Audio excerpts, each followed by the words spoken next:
my memories. They've come back to me for 12 years.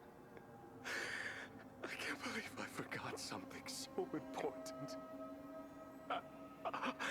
I'm so sorry. Ursula. You're here. Sorry, I got carried away upon arriving at this place. I recalled everything.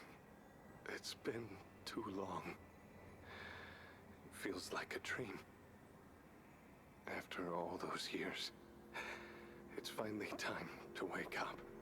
Thank you, Arisa. Would you like to hear this old man talk about his past? Well, it all goes back to before I was born. It was about 130 years ago. Less than a decade before the church arrived in Heaven's Well, plants became extinct on the planet. The land couldn't produce food anymore, leading to a widespread famine and a desperate search for any possible food. What is famine? Well, it's a severe shortage of food. It might be hard for you to understand, as bladers don't experience hunger like humans do. Hunger. It's a painful experience that surpasses any injury or illness. In extreme hunger, consciousness blurs and weakness engulfs you. You gnaw on anything you can find. Tables, chairs, stones, soil. Swallowing indigestible stuff only worsens your suffering, adding to the agony.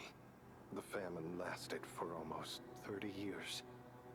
Tens of thousands died every day, but few from starvation. Most met their end before succumbing to starvation. Poison, suicide, violence. There weren't many choices if one wanted to stay alive. Join the church. Embrace their questionable Eucharist. Or turn to cannibalism. Faith, dignity, morals. Everything could be sacrificed for survival. At that point, they are no longer humans. Things started to change for the better when Mr. Hubert appeared. Mr. Hubert was a scholar who found a way to create a food source known as mud balls during his studies. He freely shared his recipe to make mud balls, allowing many to survive. Although mud balls tasted terrible, it provided a way to live like humans. Those who admired him formed the Hubert School and conducted various studies. However, the church arrested him for his research, and the school was forced to relocate from Heaven's Well. Nevertheless, Mr. Hubert's legacy lived on. The school persisted in its research and expanded outside of Heaven's Well. I was born in the slums, and thanks to mud balls, my family was able to survive. So I joined the Hubert School, hoping to help others survive like Mr. Hubert did.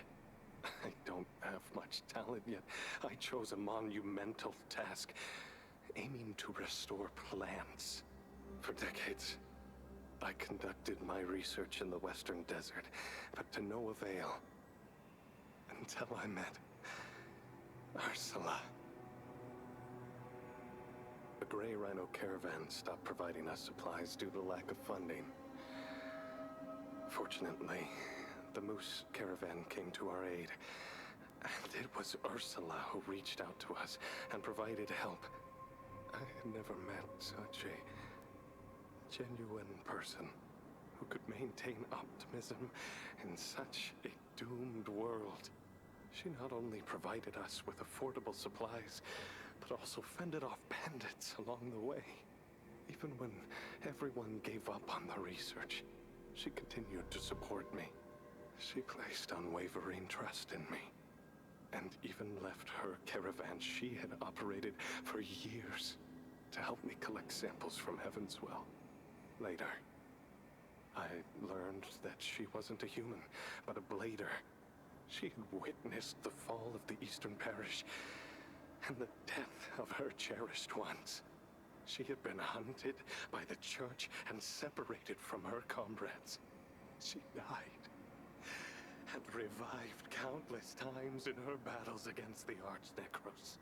Despite unimaginable disasters and heartbreaking farewells, she continued to wear a strong smile. She was more determined to survive than we ever could be. If it hadn't been for her, I'd never have been able to come here and find this place. We used to live here together, studying soil and plants, until the Necros attacked 12 years ago. I had never seen Ursula in such a desperate fight. The Necros were far more deadly than those in the city. The grave situation was overwhelming. We fled, but accidentally fell off a cliff. Since then, I haven't seen her again. I broke my head and nearly died. But I was luckily saved by the Coven of the Poor. However, I lost many memories as a result. Ironic, isn't it? I remember to study the soil, but have forgotten the person most important to me. I know she's still alive somewhere in Heaven's Well, but I'm hesitant to look for her. Well, it's better if she forgets me. She deserves a better life. In the end, I've lost everything and accomplished nothing. Back to where I started. Well, the good thing is I have nothing left to lose. I've spent over 30 years searching for soil, and now I'm almost 50. My time is running out. Since I've been spared from death, I'll continue my research till my last breath. I guess determination is the only thing this old fool has going for him. Thank you for listening to this old man's wild talk. With just a couple more samples, we might be able to find the cause of the contamination. Thank you, Arisa. With just a couple more samples, thank you.